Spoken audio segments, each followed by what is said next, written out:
আজকের সকাল সকাল এক গ্লাস র চা নিয়ে বসে পড়েছি।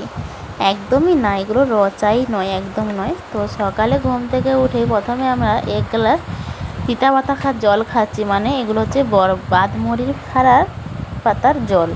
এগুলোকে আগের দিন রাত্রে ভিজিয়ে রাখতে হয়, তারপরে সকালবেলা উঠে ছেঁকে করে খেতে হয়। এটাই হচ্ছে নিয়ম। এইরকম তো কী তিতা ছিল, প্রচণ্ড তিতা ছিল। আমি পুরো এক কাপই খেয়েছি, আর আমার মেয়েকে আধ কাপ দিয়েছিলাম, ও ওটা খেয়েছে। এই দেখো পাতার কত নোংরা থাকে না, তো তার জন্য নিচের নোংরাটা আমি খাইনি, ফেলে দিয়েছি। তারপরে চলে এলাম ব্রাশ করতে। এখন আমরা ব্রাশ করতে যাব, আর মুখটা তো পুরো অজস্র তিতা হয়ে আছে। সঙ্গে সঙ্গে মুখটা ব্রাশ না করলে না তো হয় না, তার জন্য ব্রাশটা করতে চলে গেলাম। আর এখন যেন প্রচণ্ড পরিমাণে বৃষ্টি হচ্ছে। আমি এখন যে ভয়েস দিচ্ছি, মেঘটা প্রচুর গুড় করছে। জানি না তোমরা শুনতে পাচ্ছ কি না, মেঘ কিন্তু প্রচুর গুড় করছে। এদিকে আমি স্নান করে চলে এসে এখন আমি শাড়িটা পরে নিচ্ছি। আর এই বৃষ্টির মধ্যে ভয় দিতে কিন্তু আমার হ্যাপি লাগছে, জানো, খুব সুন্দর লাগছে। একটু ফুরফুরে হাওয়া, ঝিরিঝিরি করে বৃষ্টি, আর গুড় করে মেঘ ডাকছে। আমাকে কিন্তু খুবই সুন্দর লাগছে। তোমাদের কেমন লাগে বৃষ্টি হলে? আমার কিন্তু হ্যাপি লাগে বৃষ্টি হলে, জানো। আর আমার ভিডিওটা কিন্তু তোমরা প্লিজ লাস্ট পর্যন্ত দেখতে থাকো, আশা করি তোমাদের ভালো লাগবে। সো হ্যালো এভরিওয়ান, তোমার সবাই কেমন আছো? আশা করি ভালো আছো। আমিও খুব ভালো আছি। আমার মামের চ্যানেলে স্বাগত জানিয়ে আজকে ব্লগটা স্টার্ট করতেছি। আমি শ্যামলী। তোমরা কিন্তু ভিডিওটা প্লিজ লাস্ট পর্যন্ত দেখতে থাকো, আশা করি তোমাদের ভালো লাগবে। এদিকে দেখো, তোমাদের সাথে গল্প করতে করতে আমার কিন্তু শাড়ি চেঞ্জিং হয়ে গেছে এখানে। আর আমাকে কেমন লাগে স্নানের পর অবশ্যই কিন্তু জানাবে। স্নানের পরে প্রত্যেকটা মেয়েকেই বলো, পুরুষকেই বলো, সবাইকে কিন্তু একটু ভালো লাগে, একটু অন্যরকম দেখতে লাগে। আর আমাকে এখন আগে থেকেই মোটা হয়ে গেছি না রোগা হয়ে গেছি, অবশ্যই কিন্তু জানাবে।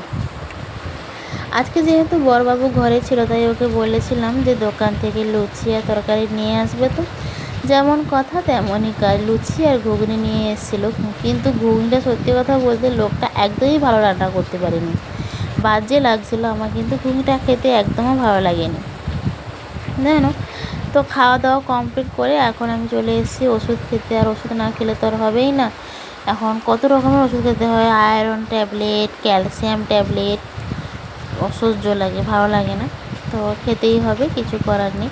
তো ওষুধ খাওয়ার পরে এখন আমি চলে এলাম চুলটা চিরুনি করতে।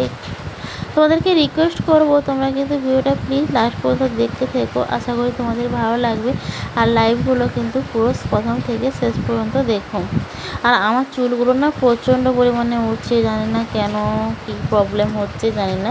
প্রচণ্ড পরিমাণে হেয়ার ফল হচ্ছে, চুলগুলো উঠে না একদম পাতলা হয়ে গেছে, পুরো ঝাঁটা হয়ে গেছে।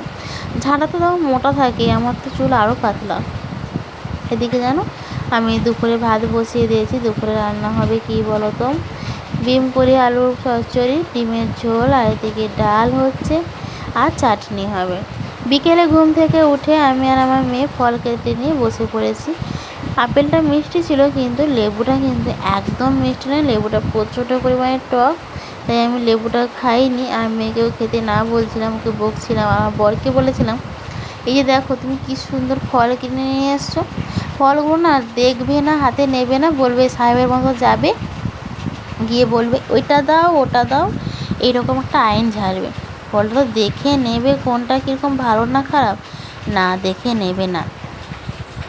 তারপরে চলে এলাম চুলটা বেনুনি করতে। চুলটা না বাঁধলে তো হয় না, এখন ঘুম থেকে উঠে চুলটা না আগে একটু বাঁধতে হয়, জানো। চুলটা বেঁধে দিলে যেন একটু ভালোও লাগে, আর নিজেকেও যেন একটু অন্যরকম লাগে, তাই না?